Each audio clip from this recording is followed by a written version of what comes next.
Hello students, स्वागत है आप सभी को अपना YouTube channel the sky English academy में।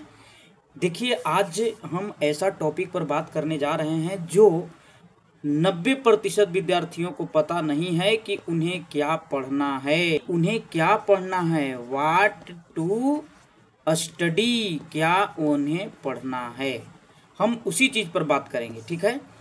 आज के बाद आपको ग्रामर से रिलेटेड जो आपको प्रॉब्लम होता है वो प्रॉब्लम नहीं होगा, क्योंकि मैंने देखा है कि अधिकांश बच्चे ये सोचते रहते हैं कि ग्रामर में हम क्या पढ़ें क्या नहीं पढ़ें। तो आज हम सबसे पहले उन्हीं चीज़ों पर बात करेंगे, और ख़ास करके जो 2024 के एग्ज़ाम में बैठने वाले स्टूडेंट हैं उनके लिए तो ये वीडियो जो है रामबाण साबित होने वाला है, ठीक है। तो वीडियो को पूरा देखिएगा प्रारंभ से लेकर के अंत तक। कुल मिला करके अगर हम बात करें तो देखो, यहाँ पे कुल मिला करके हम लोग को जो ग्रामर टॉपिक जो तुम्हें पढ़ना है वो कितने, लगभग 18 टॉपिक्स हैं, 18 टॉपिक्स। अब 18 टॉपिक्स कौन कौन है हम बात करेंगे, सभी चीज़ों पर एक एक करके बात करेंगे। कुल मिलाकर के 18 टॉपिक्स, 18 टॉपिक्स हैं। ये चीज़ें आप लोगों को पढ़ना बहुत ज़रूरी है, क्योंकि जो क्वेश्चन बिहार बोर्ड में पूछे जाते हैं ना, वो यहीं से पूछा जाता है। यही 18 टॉपिक से क्वेश्चन आपको पूछे जाएंगे, इससे बाहर से कोई टॉपिक्स नहीं होगा, ठीक है।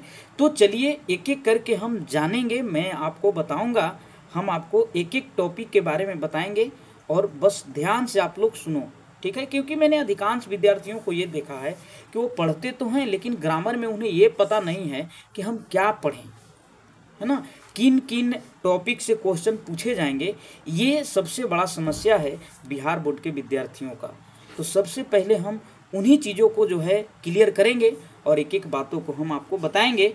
बस वीडियो में प्रारंभ से लेकर के अंत तक बने रहना, क्योंकि मैं 18 टॉपिक्स यानी 18 टॉपिक्स को आज मैं बताने जा रहा हूँ, जहाँ से बिहार बोर्ड जो है इंग्लिश में क्वेश्चन पूछता है, ठीक है। 90% विद्यार्थियों को पता नहीं, लेकिन आज के बाद कोई भी विद्यार्थी ये नहीं कहेगा, और मैं गारंटी के साथ कह सकता हूँ कि अगर इस चीज़ की जानकारी हो गया तो 95 प्लस आपका स्कोर जो है एकदम पक्का है।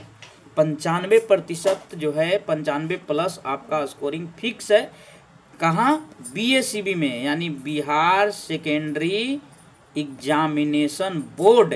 जो 100 मार्क्स इंग्लिश के आप तैयारी कर रहे हो ना, यहाँ से फिक्स है 95 प्लस जाएगा, ठीक है। जैसा कि बुक है तो बुक में कोई प्रॉब्लम नहीं है, 2 पार्ट है उसका, प्रोज और पोएट्री, एक स्टोरी ऑफ इंग्लिश होता है। तो सबको हम बता दें कैसे कैसे, लेकिन सबसे बड़ी समस्या जो है वो ग्रामर को लेकर के था, तो मैंने सोचा सबसे पहले ग्रामर को ही क्लियर किया जाए, ठीक है। तो देखो, इसके बाद आपको पता होना चाहिए कि प्रत्येक दिन हम 7 बजे से लाइव पढ़ा रहे हैं। आप लोग जुड़िए उसमें, ज़्यादा से ज़्यादा। बुक का टॉपिक चल रहा है, एक एक टॉपिक जहाँ से क्वेश्चंस अधिकांश पूछे जाते हैं वो चीज़ों को हम क्लियर कर रहे हैं वहाँ पे, ठीक है। तो चलो, ये जो 18 टॉपिक्स हैं, 18 टॉपिक्स में जो सबसे पहला टॉपिक है वो क्या है, ठीक है। देखो, बने रहना, एक एक चीज़ों को मैं समझाऊंगा। सबसे पहला टॉपिक यहाँ से क्या है, 18 टॉपिक्स में सबसे पहला टॉपिक क्या है। तो देखो मेरे भाई, यहाँ से देखो, वीडियो को क्या करना कि अपने दोस्तों को शेयर कर देना इसको, ठीक है। शेयर करने से ये होगा कि वो विद्यार्थी भी, आपका दोस्त हो या जो भी हो, वो जान जाएगा कि हाँ, हमको इन इन चीज़ों पर फोकस करना है, ठीक है। चलो, सबसे पहला जो टॉपिक है वो आपका क्या है, सबसे पहला टॉपिक जो है वो है आपका टेंस। हाँ जी हाँ, आप सही सुन रहे हो, सबसे पहला टॉपिक जो है वो टेंस है।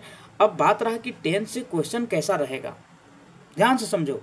पहला टॉपिक क्या है मेरे भाई, टेंस है। टेंस से क्वेश्चन कैसा रहेगा, तो टेंस से देखो, टेंस में क्या होता है कि क्वेश्चन दे दिए जाते हैं और 4 विकल्प दिए जाते हैं। उन चारों विकल्पों में से कोई एक विकल्प आपका सही होता है और वही विकल्प को आपको चूज करना रहता है। जैसे अगर मैं बताऊं कि, जैसे देखो यहाँ पर देखो, टेंस से कैसे क्वेश्चन पूछा जाएगा मैं ये बता रहा हूँ। आई खाली जगह स्नेक, है ना, स्टरडे, स्टरडे, ये देखो, ये टेंस का क्वेश्चन है। इसी तरह से, इसी तरीका से रहेगा, है ना। हाँ, ध्यान देना सब लोग। ये देखो, सा सीन, है ना, और डी में मान लिया जाए और कुछ रहेगा या नन ऑफ दीज रहेगा, है ना, इस तरह से रहेगा तो कर लेंगे। यही 4 गो विकल्प में से कोई एक विकल्प आपको चुनना है। ये टेंस का क्वेश्चन हो गया, ठीक है, एक विकल्प को चुन लेना है। तो यहाँ पे स्टडी लगा हुआ है इसलिए V2 चाहिए यानी सा हो जाएगा, ठीक है। बस प्रत्येक टॉपिक से मैं एक एक क्वेश्चन आपको समझा दूंगा, समझ रहे हो बात को। तो पहला टॉपिक क्या है मेरे भाई, पहला टॉपिक जो है वो क्या है, टेंस है। पहला टॉपिक क्या है, टेंस है। और टेंस से जो क्वेश्चन पूछा जाएगा वो देखो इस प्रकार से रहेगा। एक यहाँ पे खाली जगह रहेगा और नीचे 4 विकल्प रहेंगे और इन चारों विकल्पों में से कोई एक विकल्प आपको चुन लेना है। तो वो तो चीज़ें जो हैं, जो कितना आप ग्रामर पढ़े हो, कितना चीज़ों को बताया गया हो उसको समझे हो, तो वही चीज़ें हैं, यहाँ पे सा कर देना है। ये हो गया टेंस का। प्रत्येक टॉपिक का एक एक क्वेश्चन मैं भी समझाऊंगा भी और टॉपिक भी बताऊंगा कि कौन सा टॉपिक से कौन सा क्वेश्चन रहता है, ठीक है। यहाँ तक तो क्लियर है। अब चलो आगे देखो। हाँ जी हाँ, सही सुन रहे हैं आप। 18 टॉपिक को मैं आज बताऊंगा जहाँ से क्वेश्चन बिहार बोर्ड पूछता है, ठीक है। चलो दूसरा कौन सा टॉपिक है, जो सेकेंड टॉपिक है मेरे भाई, वो सेकेंड टॉपिक जो है वो क्या है, वो है टेंस के बाद मैं आपको बता दूं कि वॉइस है, ठीक है। हाँ समझो पहले, वॉइस है। वॉइस से कैसे क्वेश्चन रहेंगे, तो वॉइस से देखो क्वेश्चन कैसा रहता है। वॉइस से क्वेश्चन रहेगा कि आई राइट अ लेटर, ये देखो है ना, ये एक्टिव वॉइस दे दिया और 4 गो विकल्प रहेंगे नीचे, इसको पैसिव में बदला हुआ रहेगा, ठीक है। पैसिव में ही बदला, ये आपका क्वेश्चन हो गया, ये क्या हो गया, ये आपका क्वेश्चन हो गया। और नीचे 4 विकल्प दिए रहेंगे ए में, है ना। जैसे मैं समझा दे रहा हूँ आपको, a letter written by me, B में a letter is written by me. एक एक चीज़ों को समझना, ठीक है। मैं एक एक बात आपको बताऊंगा। A letter was written by me, written by me. D में अ लेटर हैज बीन, है ना, रिटेन बाय मी। ये देखो ऐसा ही रहेगा। वॉइस का क्वेश्चन जो है वो फाइनल एग्जाम में इसी तरीका से रहेगा। मतलब ये जो है, ये जो आप देख रहे हो ये क्वेश्चन हो गया और नीचे 4 विकल्प दिए हुए रहेंगे। इन चारों विकल्पों में से किसी एक विकल्प को चुनना है जो सूटेबल है इसके लिए, ठीक है। तो आप देख सकते हो कि ई प्रेजेंट इंडेफिनिट टेंस है, तो प्रेजेंट इंडेफिनिट टेंस को सपोर्ट करने के लिए ईज हमारा आता है। यानी यहाँ पर अगर देखा जाए तो विकल्प बी जो है वो सही हो जाएगा, a letter is written by me, ठीक है। ये हो गया वॉइस का टॉपिक, ठीक है। इसके बाद देखो नरेशन से क्वेश्चन कैसा रहेगा। मैं एक एक टॉपिक को बताने जा रहा हूँ, ठीक है, एक एक टॉपिक को बताऊंगा, बस आप बने रहो।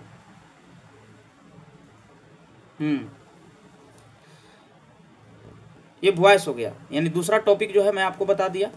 अब नरेशन किस तरीका से पूछेगा, देखो तीसरा जो टॉपिक है ना वो है नरेशन, ठीक है। नरेशन से भी क्वेश्चन रहता है।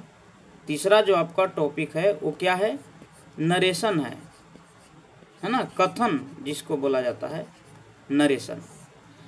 नरेशन से क्वेश्चन कैसा रहेगा ये भी देखो, है ना। पहला टेंस बता दिया गया, दूसरा वॉइस और तीसरा है नरेशन। नरेशन से देखो क्वेश्चन कैसा रहेगा। नरेशन से क्वेश्चन रहेगा कि he said to me comma inverted commas I am busy. ये देखो यही क्वेश्चन रहेगा, मतलब यही क्वेश्चन नहीं इस प्रकार के रहेगा, ठीक है। मैं बता रहा हूँ इसमें भी क्या है ना कि 4 विकल्प दिए जाएंगे। विकल्प कितने रहेंगे, 4 ऑप्शंस रहेंगे, है ना। जिसमें मैं बात करूँ अगर पहला ऑप्शन की, ठीक है, फर्स्ट ऑप्शन में मैं बता देता हूँ, he told me that he was busy, ठीक है। बी में he said to me that he was busy, ठीक है। मैं ये बता रहा हूँ, मैं आपको नरेशन नहीं पढ़ा रहा हूँ, मैं ये बता रहा हूँ कि नरेशन से क्वेश्चन कैसे पूछे जाएंगे, मैं ये बता रहा हूँ। ठीक है। हाँ, इसके बाद मैं आपको यहाँ पे लिख दूँ कि ही told me that he will busy. ठीक है। और डी में कोई और विकल्प रहेगा, है ना, मतलब 4 को यहाँ भी ऑप्शंस रहेंगे, जैसे वॉइस में था उसी तरीका से नरेशन में भी रहेगा। ठीक है। तो इसमें से क्या करना है, आपको कोई एक विकल्प चुन लेना है। अब एक विकल्प जो सही होगा तो ग्रामर आप कितना पढ़े हो, नरेशन के कौन कौन से रूल्स को आप खूब बेहतर ढंग से पढ़े हो, वो चीज़ों को जो है ना वो उसके आधार पर सही कर लेना। ठीक है। तो इसमें देखा जाए सेट टू है तो टोल्ड में बदल दिया जाएगा, इसके बाद मी रहेगा तो ही टोल्ड मी, और ईज एम को वाज या वर में बदल देना है। यहाँ पे फर्स्ट पर्सन है तो सब्जेक्ट के अनुसार यानी ही लिख देना है। यानी इसको देखा जाए तो रियल में जो है ना ऑप्शन ये देखो ई सही हो जाएगा, ए हो जाएगा। ठीक है। तो ये था नरेशन का टॉपिक। अब देखो अगला नेक्स्ट जो है वो आपको क्या करना है, ज़रा इस पर भी विचार किया जाए। ठीक है। टेंस हो गया, वॉइस हो गया, नरेशन हो गया। अब घबराओ मत, 18 टॉपिक आपको पढ़ना है एकदम शुरू से लेकर के अंत तक, इसको समझना है। वीडियो को लाइक कर देना है, और कोई समस्या अगर है आपके पास होगा तो आपको जो है ना कमेंट करके हमें बताना है कि सर ये हमें समस्या है इन सब चीज़ों में। बाकी 7 बजे शाम को आपका लाइव क्लास चल रहा है, आप लोग ज़्यादा से ज़्यादा उसमें जुड़िए। ठीक है। और जो भी चीज़ें हैं चाहे ग्रामेटिकली हो या बुक वाला हो, सारा टॉपिक को क्लियर किया जा रहा है। अब देखो टेंस हो गया, वॉइस हो गया, नरेशन हो गया। अब देखो अगला जो टॉपिक है यानी चौथा जो आपका टॉपिक है, 4 टॉपिक, वो क्या है, वो है मॉडल वर्ब। ठीक है। क्या है, मॉडल वर्ब है। अब देखो मॉडल वर्ब से क्वेश्चन कैसा रहेगा, यहाँ भी विकल्प वाला रहेगा जैसे टेंस वाला था। ये चौथा टॉपिक है आपका। ठीक है। मॉडल वर्ब से क्वेश्चन कैसा रहेगा, जैसे रहेगा कि आई खाली जगह डू दिस वर्क। ठीक है। यही है क्वेश्चन। ऑप्शन नंबर ए में कैन, बी में मे, सी में शुड, है ना, और डी में मान लो और कुछ रहेगा, विल वगैरह या जो भी है। इस तरीका से रहेगा मॉडल वर्ब से क्वेश्चन। ठीक है। मैंने सोचा कि ग्रामर के जो टॉपिक है पहले उसको बता दिया जाए विद्यार्थियों को, क्योंकि 90% विद्यार्थियों को ये पता नहीं कि हमें पढ़ना क्या है ग्रामर के टॉपिक में।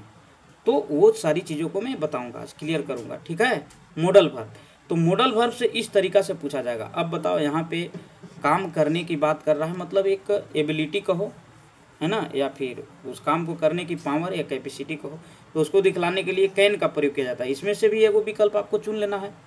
ये हो गया मॉडल वर्ब का टॉपिक। ठीक है।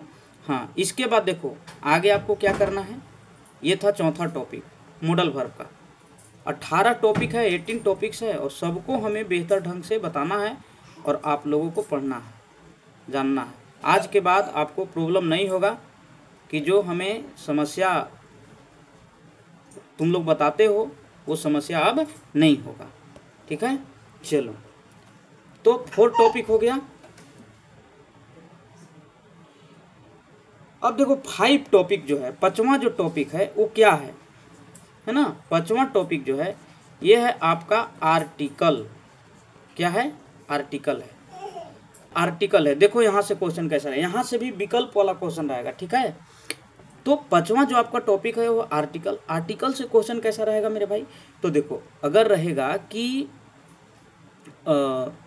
खाली जगह रहेगा, है ना, ये देखो ऐसे रहेगा, Taj Mahal is a famous building. ये देखो, समझ रहे बात को, ये क्वेश्चन हो गया। यहाँ पे जगह नहीं था इसलिए यहाँ पे लिख दिया बिल्डिंग। अब देखो यहाँ पे आपको खाली जगह भरना। अब इस बात की गारंटी नहीं कि शुरू में ही खाली जगह रहेगा, नहीं, सेंटेंस के बीच में भी हो सकता है, लेकिन कहीं ना कहीं एक जगह खाली जगह रहेगा। और ऑप्शन जो दिए जाएंगे वो आपको, वो 4 ऑप्शन हो गए। ठीक है। ए, एन, द, याद रखना इसमें जो चौथा होगा विकल्प वो होगा नो आर्टिकल, ठीक है, क्या होगा, नो आर्टिकल। तो नो आर्टिकल जरूर रहेगा क्योंकि विकल्प आपको 4 को दिए जाएंगे और उन चारों विकल्प में से किसी एक को आपको चुनना है। तो आर्टिकल तो 3 होता है, ए एंड द, लेकिन चौथा विकल्प कहाँ से लाया जाएगा, तो वही नो आर्टिकल हो जाएगा। अब बताओ इसमें क्या होगा, तो यहाँ पे आर्टिकल द हो जाएगा, ठीक है, आर्टिकल द, क्योंकि फेमस बिल्डिंग है, इसके पहले हम लोग आर्टिकल द का प्रयोग करते हैं। तो ये हो गया आर्टिकल का टॉपिक, ठीक है, समझ रहे हो ना। इसके बाद नेक्स्ट जो आपका टॉपिक है, ये था 5वां टॉपिक आपका, ठीक है। अब देखो छठा टॉपिक क्या है आपका, देखो 6 टॉपिक क्या है, छठा जो टॉपिक है वो क्या है, तो हम इसको बोलते हैं सब्जेक्ट वर्ब एग्रीमेंट। क्या बोला जाता है, सब्जेक्ट वर्ब एग्रीमेंट कहो, नहीं तो दूसरी भाषा में तुम इसको सिंटेक्स कह सकते हो, ठीक है। इसमें क्या करना है, इसमें हमें किस तरीका से समझना है, किस तरीका से यहाँ से क्वेश्चन पूछा जाएगा और सब्जेक्ट वर्ब एग्रीमेंट क्या चीज़ पर आधारित होता है। तो देखो मैं बता रहा हूँ, सब्जेक्ट वर्ब एग्रीमेंट जो है ना, ये सिर्फ ही बताता है कि सब्जेक्ट कैसा है तो उसके अनुसार वर्ब कैसा लगा। मतलब ये बताता है कि सब्जेक्ट अगर सिंगुलर है तो वर्ब भी सिंगुलर होना चाहिए, सब्जेक्ट प्लूरल है तो वर्ब भी प्लूरल होना चाहिए। मतलब इस चैप्टर में पूरी तरह से आपको ये देखना होता है कि हमारा सब्जेक्ट कैसा है, जैसा सब्जेक्ट रहेगा वैसा वर्ब का प्रयोग किया जाता है। तो यहाँ से भी क्वेश्चन पूछे जाते हैं सिंटेक्स से, ठीक है। सिंटेक्स पहला सब्जेक्ट वर्ब एग्रीमेंट भी कर सकते हो, नहीं तो इसका दूसरा नाम सिंटेक्स है। अब यहाँ से क्वेश्चन कैसा रहेगा, ये देखो यहाँ से क्वेश्चन रहेगा मेरे भाई कि सब्जेक्ट के अनुसार वर्ब का प्रयोग करना है। क्या करना है, सब्जेक्ट के अनुसार वर्ब का प्रयोग करना है। जैसे अगर मैं कहूँ कि आइदर, है ना, आइदर यू और आई, है ना, खाली जगह रहेगा, गोइंग टू पटना, ठीक है, आइदर यू और आई गोइंग टू पटना। यहाँ भी देखो 4 ऑप्शंस रहेंगे, है ना, एम होगा, आर होगा,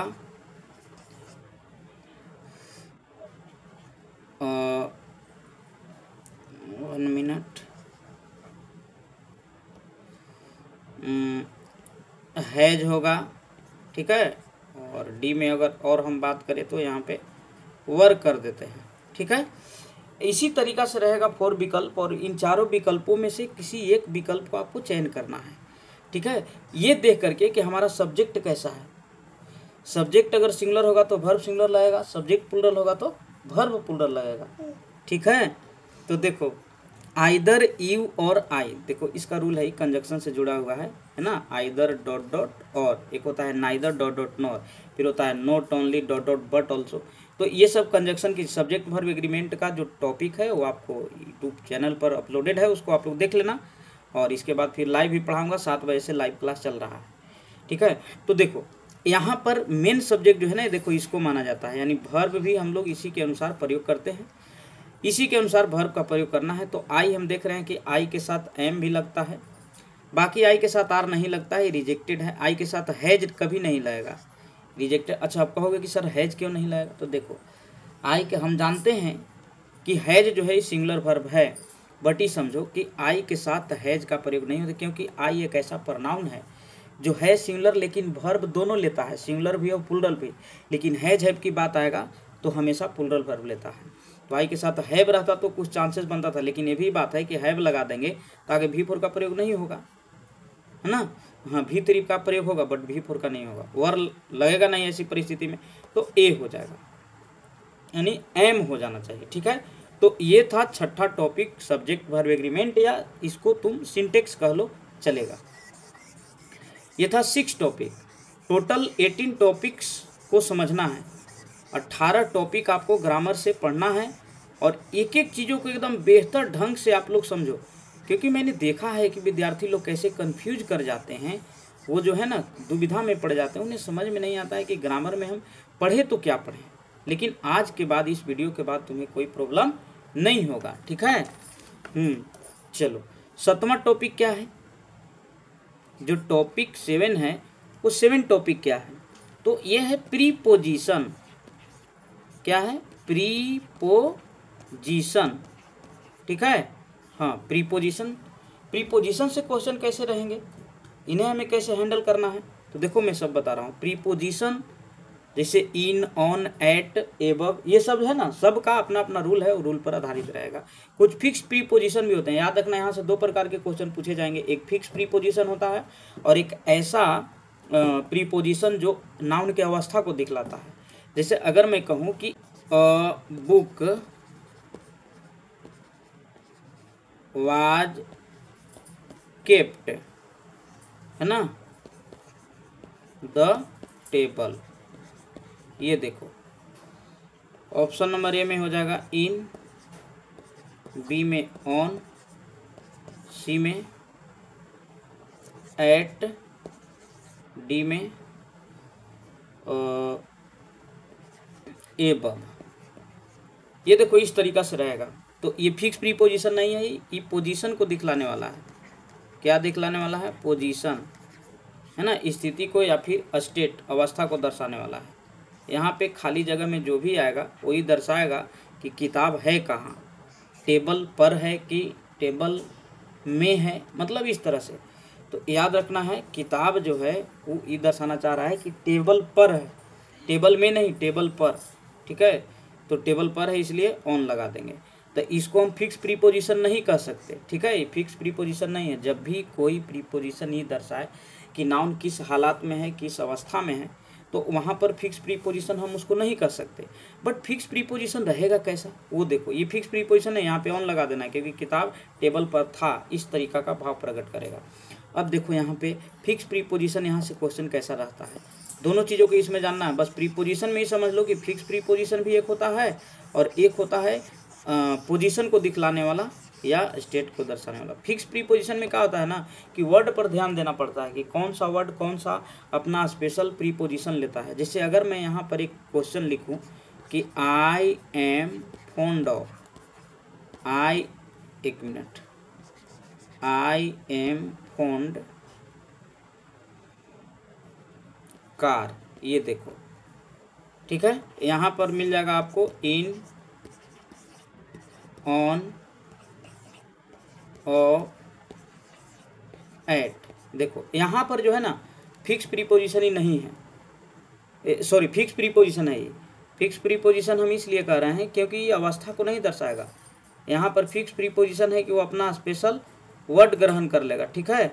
अब उस चीज़ को समझना है आपको, स्पेशल वर्ड ग्रहण करेगा तो, अब स्पेशल वर्ड ग्रहण करेगा, स्पेशल वर्ड जो है अपने अनुसार ग्रहण करेगा प्रीपोजिशन, तो कैसे समझा जाए। देखो यहाँ पे फॉन्ड एक ऐसा वर्ड है, याद रखना है, फॉन्ड एक ऐसा वर्ड है जो अपने साथ फिक्स कर लेता है कि ऑफ लेता है। और फॉन्ड ऑफ के मतलब दोनों जब मिल जाएगा तो एकर हिंदी हो जाएगा क्या मालूम है, शौकीन हो जाएगा, ठीक है। मतलब ये दर्शाना चाह रहा है कि मैं शौकीन हूँ कार का। तो यहाँ पे फॉन्ड ऑफ का प्रयोग करना है, इसी को हम लोग बोलेंगे fix preposition. Fond of, fond अपने साथ क्या लिया, ऑफ। ठीक इसी तरह से बिजी रहेगा तो इन लेगा, है ना, लाफ रहेगा तो एट लेगा। ये सब जो है फिक्स प्रीपोजिशंस हैं। तो ये था आपका 7वां टॉपिक।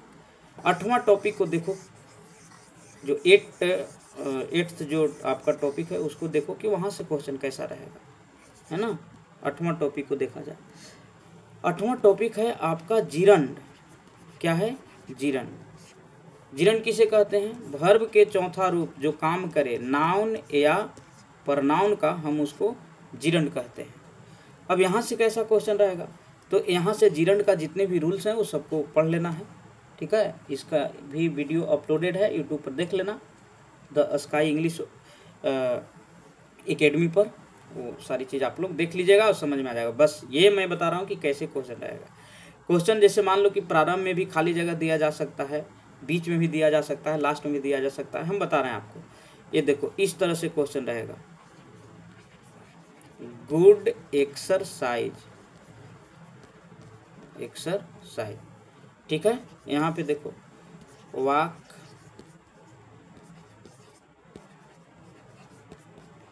Walking,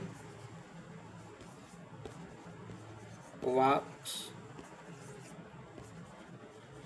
walked. देख रहे हो ना, ये इसी तरह से जिरंड का क्वेश्चन रहेगा। अब इस बात की गारंटी नहीं कि शुरू में रहेगा खाली जगह, नहीं, बीच में भी हो सकता है। वैसा भी एक क्वेश्चन मैं आपको बता दूंगा। तो यहाँ पे क्या कर देना है, वॉकिंग। क्यों? क्योंकि यहाँ पर हम देख रहे हैं कि वर्ब लगा हुआ है, तो वर्ब को कोई नाउन या प्रनाउन चाहिए। अगर नाउन प्रनाउन नहीं है तो वर्ब के चौथा रूप चाहिए जिरंड, यानी जिरंड जो वर्ब के चौथा रूप उस सब्जेक्ट का काम करता है, इसलिए यहाँ पर वॉकिंग सब्जेक्ट के रूप में आ जाएगा। यहाँ पे वॉकिंग कर देना है। तो ये तो हो गया प्रारंभ में। अब बीच में भी देखो, बीच में भी पूछा जाता है, इसको बीच में भी पूछा जाएगा, बीच में भी खाली जगह दे करके आपसे पूछा जा सकता है। तो चलो मैं बताता हूँ उसको, देखो। हाँ, एक तरीका से, और मतलब बीच में कैसे रहेगा। तो अगर मैं यहाँ पे कह दूँ कि ही वाज बेंट ऑन, मतलब ये रूल को देख लेना है, ठीक है। ये रूल को देख लेना, रूल आपको बता देगा कि कहाँ पे क्या लगाना है। टू मार्केट, ठीक है, ये रहेगा। अब यहाँ पर रहेगा गो, गोन, गोइंग, गोज। ये देखो यहाँ पर ही दर्शाता है कि प्रीपोजिशन है, प्रीपोजिशन के बाद भी V4 का प्रयोग किया जाता है और उस V4 को जिरंड कहा जाता है, यानी गोइंग कर लेना है, ठीक है। तो इस तरह से क्वेश्चन जिरंड का रहेगा, ठीक है। इसके बाद अगर हम बात करें इन्फिनिटिव का, जो आपका 9 टॉपिक है, 9वां जो टॉपिक है वो क्या चीज़ का टॉपिक है, ये था जिरंड का। और जिरंड के बाद आपको याद रखना है इन्फिनिटिव। जो 9वां आपका टॉपिक है वो क्या है, इन्फिनिटिव है, ठीक है, याद रखना है। इन्फिनिटिव में 2 + V1 भी आता है, जिसको फुल इन्फिनिटिव कहा जाता है, नहीं तो V1 भी आता है एक, जिसको बेयर इन्फिनिटिव कहा जाता है। यहाँ से भी क्वेश्चन पूछे जाते हैं। जैसे देखो, अगर मैं यहाँ पर लिखूं कि आई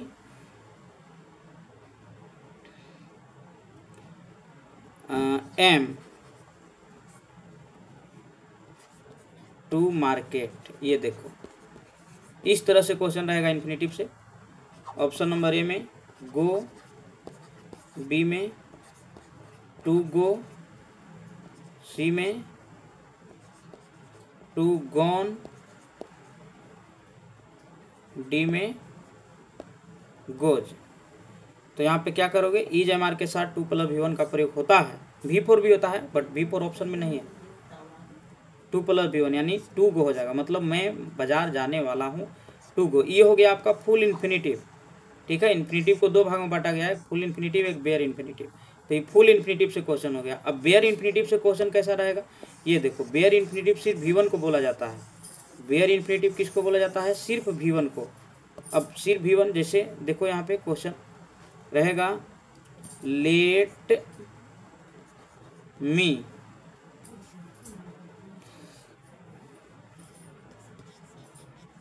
दिस वर्क, ये देखो ऐसे रहेगा। ऑप्शन नंबर ए में डू, बी में डन, सी में डज, डी में डूइंग, ये देखो। तो यहाँ याद रखना है, ये रूल है, रूल को पढ़ लेना। बेयर इन्फिनिटिव और फुल इन्फिनिटिव का रूल है। बस मैं ये बता रहा हूँ कि कैसा क्वेश्चन रहेगा। तो रूल है कि लेट से प्रारंभ होता है सेंटेंस, तो वहाँ पर V1 का प्रयोग किया जाता है, जिसको हम लोग बेयर इन्फिनिटिव के नाम से जानते हैं, इसलिए ए सही हो जाएगा, ठीक है। क्या सही हो जाएगा, ए। तो ये हो गया इन्फिनिटिव से क्वेश्चन, जिरंड हो गया, इन्फिनिटिव हो गया, ठीक है। पार्टिसिपल एक होता है, पार्टिसिपल से क्वेश्चन न के बराबर आता है, नहीं आता है, वहाँ से ना पूछता। जो चीज़ें जहाँ से क्वेश्चन पूछे जाते हैं, मैं उन्हीं चीज़ों का जिक्र कर रहा हूँ, और जो आपको पढ़ना जरूरी है, ठीक है ना। जो आपको पढ़ना जरूरी है, मैं उन्हीं चीज़ों को फोकस कर रहा हूँ। अब देखो, अगला जो आपका टॉपिक है वो है ट्रांसफॉर्मेशन। क्या है, ट्रांसफॉर्मेशन। अब देखो ट्रांसफॉर्मेशन कैसा होता है, यहाँ से क्वेश्चंस कैसे पूछे जाते हैं, याद रख रहा है। ट्रांसफॉर्मेशन में क्या होता है ना, कि सेंटेंस को ट्रांसफ़र करना रहता है। मतलब कोई अफर्मेटिव सेंटेंस है तो उसको निगेटिव में बदलना रहता है, कोई निगेटिव सेंटेंस है तो उसको इंट्रोगेटिव में बदलना रहता है। जैसे क्वेश्चन दे दिया जाएगा, है ना, क्वेश्चन रहेगा कि आई एम बिजी, ये देखो ऐसा रहेगा। और इसका जो है ना अफर्मेटिव में ट्रांसफॉर्मेशन अफर्मेटिव तो ये खुद है, यहाँ पर दे देगा निगेटिव में ट्रांसफ़र करना है, इसको निगेटिव बनाना है, समझ रहे हो। इसी तरह से निगेटिव रहेगा तो इंट्रोगेटिव में, इंट्रोगेटिव को अफर्मेटिव में, यही चीज़ रहता है ट्रांसफॉर्मेशन में। यहाँ भी आपको ऑप्शन दिए जाएंगे, ठीक है, ऑप्शन वही रहेगा, आई एम नॉट बिजी, ठीक है। बी में रहेगा यहाँ पे एम आई बिजी, ठीक है। सी में रहेगा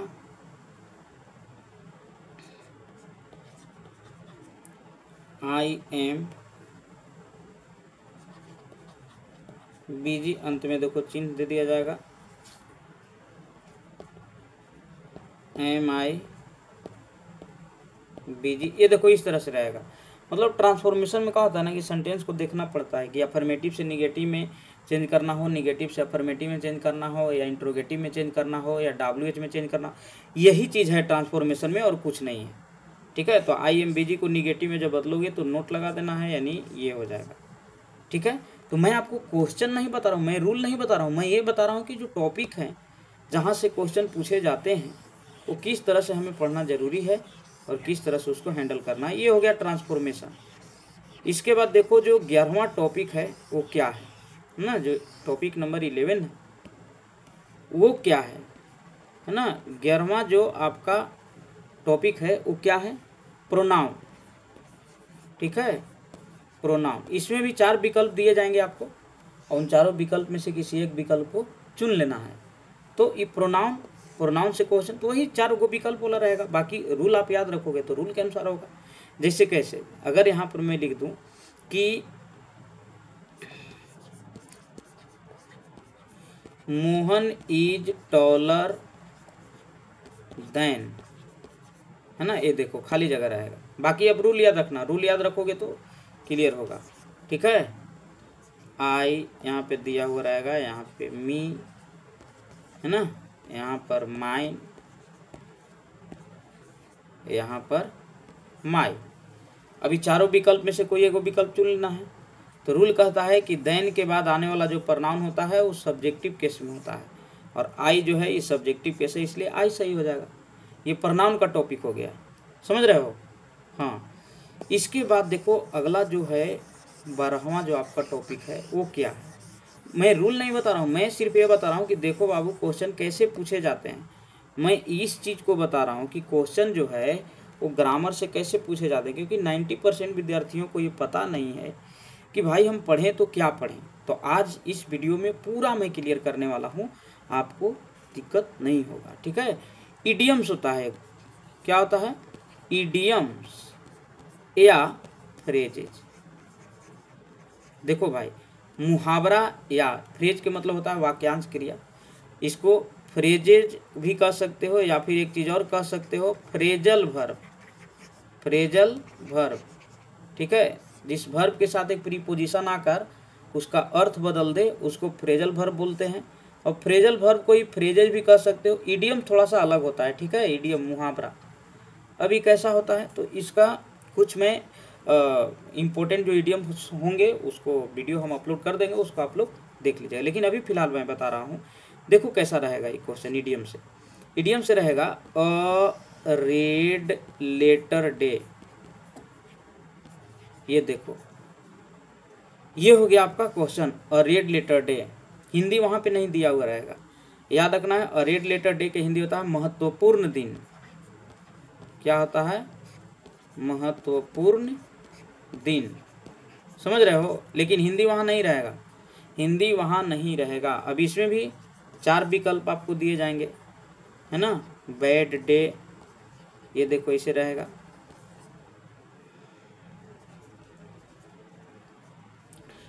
an important day, important day. Nice day, ठीक है, गुड डे। ये देखो, ये हो गया मुहावरा का क्वेश्चन, ठीक है। अच्छा, मुहावरा देखो हिंदी में तुम लोग जानता होगा, जिसकी लाठी उसकी भैंस, जिसकी लाठी उसकी भैंस, ठीक उसी तरह से है, ठीक है। मुहावरा अ रेड लेटर डे के मतलब होता है महत्वपूर्ण दिन। याद रखना है, हिंदी वहाँ नहीं रहेगा। हिंदी के माध्यम से तुम इसको याद कर लो वो अलग चीज़ है, बट हिंदी एग्जाम में नहीं रहेगा। और यही क्वेश्चन है, इसी तरह से रहेगा, 4 विकल्प दिए जाएंगे। कभी कभी ऐसा होता है कि सेंटेंसों में यूज करके दे देता है, मैं बताऊंगा कि सेंटेंस में यूज कैसे करेगा। लेकिन अगर अकेला रहा, अकेले भी देता है तो कैसे सही करना है, तो इसका अर्थ को समझना है कि महत्वपूर्ण दिन होता है यानी इंपॉर्टेंट डे। ये देखो बी हो जाएगा। तो ये अकेला हो गया, अकेला भी पूछता है। लेकिन अगर सेंटेंस में यूज कर दे तो देखो सेंटेंस में यूज कैसे करके पूछता है वो भी मैं आपको बता देता हूँ, ताकि जब बता ही रहा हूँ तो पूरा विस्तार से बता देता हूँ ताकि प्रॉब्लम नहीं होगा। ये देखो ऐसे रहेगा कि टुडे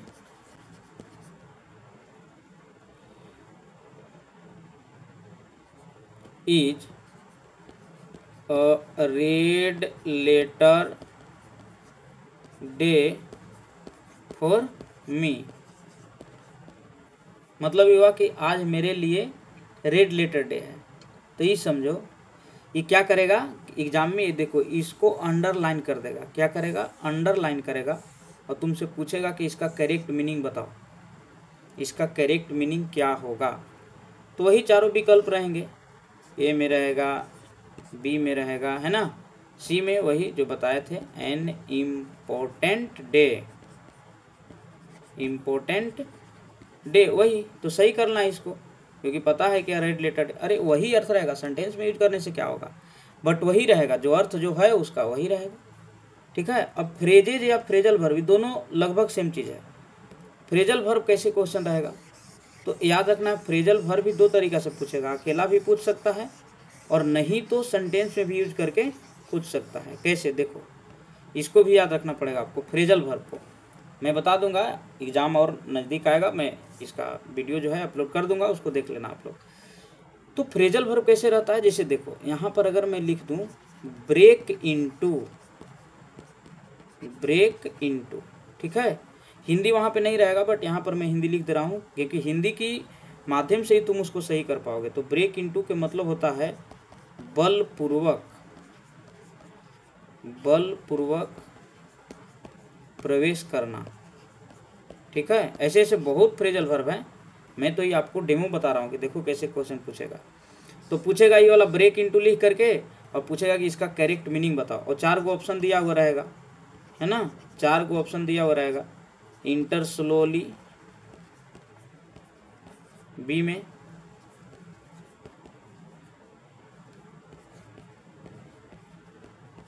इंटर फोर्सिबली सी में कुछ और होगा, डी में कुछ और होगा, मतलब जरूर रहेगा ऑप्शन, हम यहाँ पर ऐसा लिख दिए।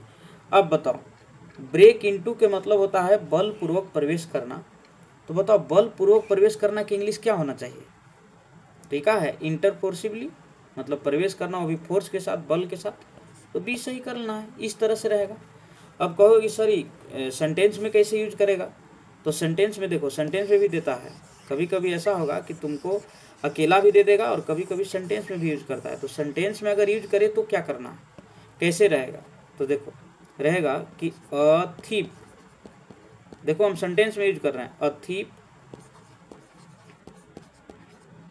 ब्रोक इनटू माई होम, ठीक है, यस्टरडे। देखो क्या करेगा, इसको अंडरलाइन करेगा, जैसे मुहावरा हम बता रहे थे ना, मुहावरा ठीक उसी तरह से क्वेश्चन रहेगा। ब्रोक इनटू कह रहा है कि एक चोर मेरा घर में बलपूर्वक प्रवेश किया, पूछेगा कि बताओ जो अंडरलाइन किया हुआ उसका सही मीनिंग क्या होगा। तो देखो कुछ लोग नहीं जानेंगे तो सीधा ये समझे कि तोड़ दिया, है ना, घर में जाके तोड़ दिया, नहीं वैसे नहीं होता है, घर में जाके तोड़ नहीं दिया। ये जब वर्ब के साथ कोई प्रीपोजिशन आता है तो इसका अलग ही अर्थ बदल जाता है, ठीक है। तो ब्रोक इनटू मतलब ज़बरदस्ती घुसना, यानी ए में वही, बी में वही, सी में वही एगो रहेगा क्या, इंटर्ड फोर्सिबली, क्योंकि यहाँ पास्ट में इसलिए मैं यहाँ पे पास्ट कर दिया, ठीक है, फोर्सिबली, ये देखो इस तरह से, तो इसको सही कर लेना है, हो गया। ये हो गया इडियम्स और फ्रेजल वर्ब। ठीक है। इसका मैं वीडियो अपलोड करूँगा, उसको आप लोग देख लेना, बाकी की सारी चीज़ें आपको समझ में आ जाएगा। ये था 12वां टॉपिक। अब देखो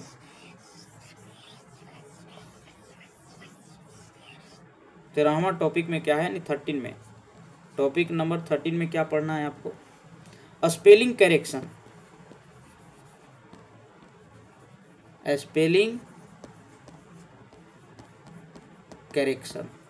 देखो भाई स्पेलिंग करेक्शन कैसा होता है, यहाँ भी 4 विकल्प दिए रहेंगे, ठीक है। और 4 विकल्प मतलब कोई एक ही जैसा वर्ड आपको मिलेंगे, ठीक है, एक ही जैसा लिखा हुआ वर्ड मिलेगा, और उन सभी वर्ड्स में से किसी एक वर्ड को चुनना है, और उस वर्ड को चुनना है जो सही हो, ठीक है, उस वर्ड को चुनना है आपको जो सही हो। तो जैसे मैं अगर यहाँ पर लिखूँ एक छोटा सा चीज़, ये देखो 4 गो रहेगा, ऊपर में लिखा रहेगा चूज द करेक्ट ऑप्शन, है ना, या करेक्ट स्पेल। ये देखो ए में दिया हुआ रहेगा, है ना, एजुकेशन, ये देखो मैंने लिख दिया एजुकेशन, ठीक है। तो और भी जो विकल्प दिए हुए रहेंगे ना वो इसी के जैसा रहेंगे, ये देखो एजुकेशन, एजुकेशन, समझ रहे हो ना, एजुकेशन, एजुकेशन, ठीक है, एजुकेशन। ये देखो देखो, तो बोलने में सब तो एक जैसा लग रहा है ना, सब एक जैसा, बट इसमें कोई एक ही सही है। यही होता है स्पेलिंग करेक्शन।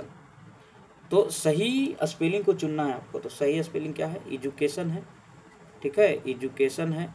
तो इसको क्या करना है आपको, ये देखो ये वाला सही हो जाएगा, क्योंकि एजुकेशन का सही मीनिंग यही होता है, EDUCATION। तो इसके बारे में जो है ना वर्ड्स को आपको कमांड करना पड़ेगा, उसको समझना पड़ेगा। मैं ये नहीं बता रहा हूँ कि यही वर्ड आपसे पूछेगा, नहीं, मैं ये बता दूंगा कि मैंने ये बता दिया कि स्पेलिंग करेक्शन का मतलब कैसे एग्जाम में पूछा जाता है, मैं ये चीज़ को बताया आपको, ठीक है। चलो ये था 13 टॉपिक, यानी टॉपिक नंबर 13। मैं टोटल 18 टॉपिक का बात किया हूँ जहाँ से क्वेश्चंस पूछे जाते हैं, ठीक है, उससे बाहर आपको क्वेश्चन नहीं रहेगा। मैंने सोचा जो जिन विद्यार्थियों का कन्फ्यूजन है वो सारी चीज़ों को मैं आपको बता दूं, ठीक है। वीडियो को शेयर कर देना अपने दोस्तों के साथ। चलो 14 टॉपिक क्या है, सेंटेंस करेक्शन। Sentence correction. अब देखो जिस तरह से वर्ड करेक्शन था, स्पेलिंग करेक्शन था, उसी तरीक़ा से सेंटेंस करेक्शन भी रहेगा, बशर्ते कि जो स्पेलिंग करेक्शन था वो छोटा होता है और सेंटेंस करेक्शन थोड़ा बड़ा होता है, क्योंकि सेंटेंस को सही करना है, ठीक है। तो ये देखो कैसे इसको कैसे सही करना है, देखो 4 गो सेंटेंसेस दिए रहेंगे जिसमें से 3 गो गलत होगा, कोई एक सही होगा, तो ये सही सेंटेंस को चुनना है।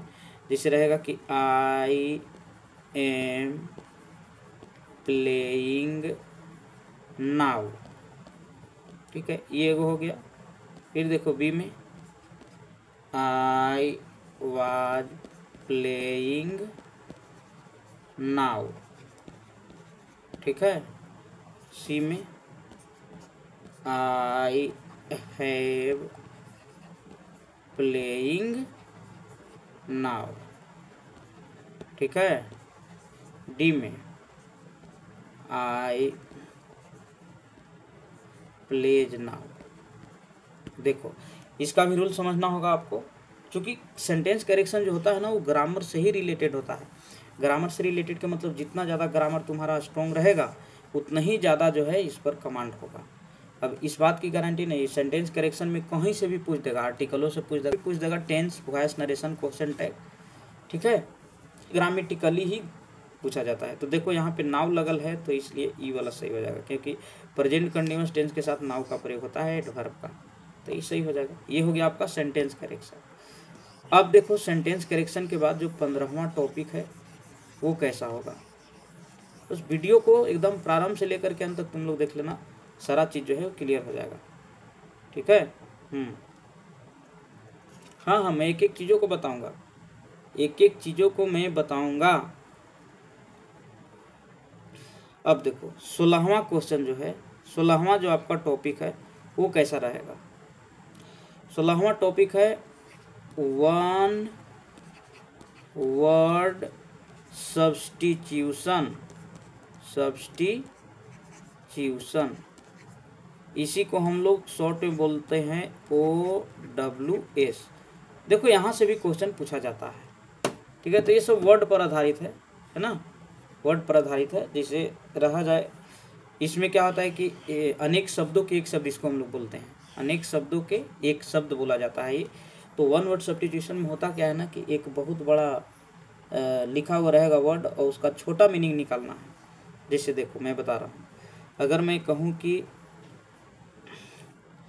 a place where coins are made, देखो ये अनेक शब्दों के एक शब्द है। कह रहा है कि एक ऐसा जगह जहाँ सिक्का ढाले जाते हैं या बनाए जाते हैं, ठीक है, उस जगह को हम लोग क्या बोलते हैं, ठीक है, मिंट। 1 मिनट। ये भी वर्ड पर आधारित है, वर्ड जितना अधिक याद रखोगे उतना ही ठीक रहेगा, ठीक है। मिंट, ऑर्चार्ड, ठीक है। और अगर हम बता दें तो विडो, और एक और ले लो, और कोई जगह है ना, विडोवर या जो भी है, ये देखो इस तरह से रहेगा। कह रहा है कि एक ऐसी जगह जहाँ पर सिक्के ढाले जाते हैं या सिक्के बनाए जाते हैं, उस जगह को क्या कहते हैं, ये है OWS, ठीक है, अनेक शब्दों के एक शब्द। तो यहाँ से यहाँ तक अनेक शब्द हो गया, बट हमको इसका एक अर्थ निकालना है। तो देखो मिंट होता है ना, मिंट, जिस जगह पर सिक्के को बनाए जाते हैं उसको मिंट कहा जाता है, ठीक है। चलो यहाँ तक तो क्लियर है। अब देखो 16वां टॉपिक हो गया। 17वां टॉपिक में देखो क्या है। कुल मिलाकर के 18 टॉपिक का मैं बार बार जिक्र कर रहा हूँ, क्योंकि यहाँ से क्वेश्चन यहीं से रहेंगे, इससे बाहर का रहेगा ही नहीं। तो मैंने सोचा कि सबसे पहले जो आपको कन्फ्यूजन है, मैं क्यों ना उसको क्लियर कर लूँ। साइनोनिम्स, साइनोनिम्स, ये देखो ये है आपका 17वां टॉपिक, साइनोनिम्स। साइनोनिम्स में क्या होता है, साइनोनिम्स का मतलब होता है समानार्थक। साइनोनिम्स का मतलब क्या होता है, समानार्थक। मतलब इसमें क्या होगा कि एक ऊपर में वर्ड लिखा हुआ रहेगा, उसी का जो है ना साइनोनिम्स होना चाहिए, मतलब उसी का नज़दीक का वर्ड होना चाहिए। जैसे देखो मैं एक एग्जांपल देता हूँ आपको, जैसे गुड है ना, गुड, तो गुड माने अच्छा होता है, इसका साइनोनिम तो अच्छा ही का वर्ड होना चाहिए। देखो वेल है ना, वेल को हम लोग अच्छा कहते हैं, तो वेल जो है वो गुड का साइनोनिम्स हो गया। अब क्वेश्चन कैसे पूछा जाएगा भाई, क्वेश्चन यहाँ से कैसे रहता है, तो वही रहता है और का साइनोनिम। जैसे देखो अगर मैं यहाँ पर लिखूँ, क्वेश्चन जो है वो आपका रहेगा यही, जिसे मैं यहाँ पर लिख दूँ गुड, ठीक है, और पूछा जाएगा कि गुड का साइनोनिम्स क्या होगा। तो 4 गो ऑप्शन दिया हुआ रहेगा, बैड रहेगा, है ना, वेल रहेगा, हैंडसम रहेगा, ठीक है, और डी में ब्यूटीफुल रहेगा। मतलब इस तरह से रहेगा, 4 गो रहेगा, उस 4 को में कोई एक को चुन लेना। अभी मत समझना कि गुडे देगा, गुड ही क्वेश्चन रहेगा, नहीं, मैं ये आपको समझाने के लिए बता रहा हूँ, ठीक है। इसका भी मैं वीडियो अपलोड कर दिया हूँ, और एक बार फिर से जो इम्पोर्टेंट है उसको मैं अपलोड कर दूंगा, उसको आप लोग देख लीजिएगा।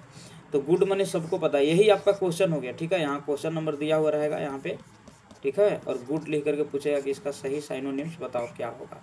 तो सबको पता है कि गुड मने अच्छा, तो वेल मने भी अच्छा होता है, समझ रहे बात को। तो ये हो गया आपका साइनोनिम्स 17 टॉपिक, ठीक है। अब देखो 18वां जो टॉपिक है वो क्या है, वहाँ से क्वेश्चन कैसा रहेगा, ये देखो। जो सबसे अंतिम टॉपिक है वो क्या है, 18वां टॉपिक है एंटोनिम्स। क्या है, एंटोनिम्स। एंटोनिम्स के मतलब होता है विपरीतार्थक। विपरीतार्थक, विपरीतार्थक के मतलब कि जो भी वर्ड रहेगा ना उसके अपोजिट रहेगा वो, ठीक है, अपोजिट का भाव प्रकट करेगा वो, जैसा अभी मैं बता रहा था आपको, ठीक है। जैसे देखो यहाँ पे अगर मैं लिख दूँ यहाँ पे हैंडसम, देखो ये क्वेश्चन हो जाएगा। जैसे यहाँ पर मैं लिख दूँ कि हैंडसम, ठीक है।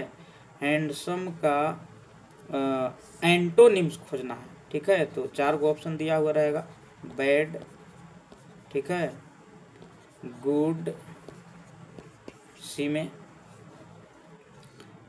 क्रूयल,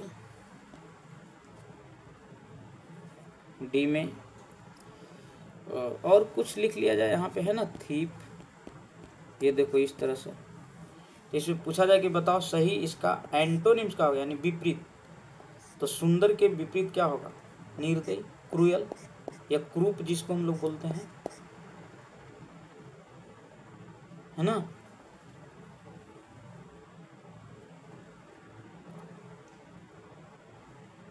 तो इसको सही करना है, यानी सी। ये हो गया आपका एंटोनिम। तो कुल मिलाकर के मैं 18 गो टॉपिक्स बता दिया जहाँ से ग्रामेटिकली चीज़ें पूछे जाते हैं, ठीक है। तो वीडियो को लाइक शेयर कर दीजिए, अपने दोस्तों को बता दीजिए, ठीक है। मैं आपको इम्पोर्टेंट इन्फॉर्मेशन दे दिया इस वीडियो के माध्यम से, और इसको फैला दीजिए अपने दोस्तों के पास, ठीक है। Thank you. मिलते हैं नेक्स्ट वीडियो में, तब तक के लिए सभी को धन्यवाद।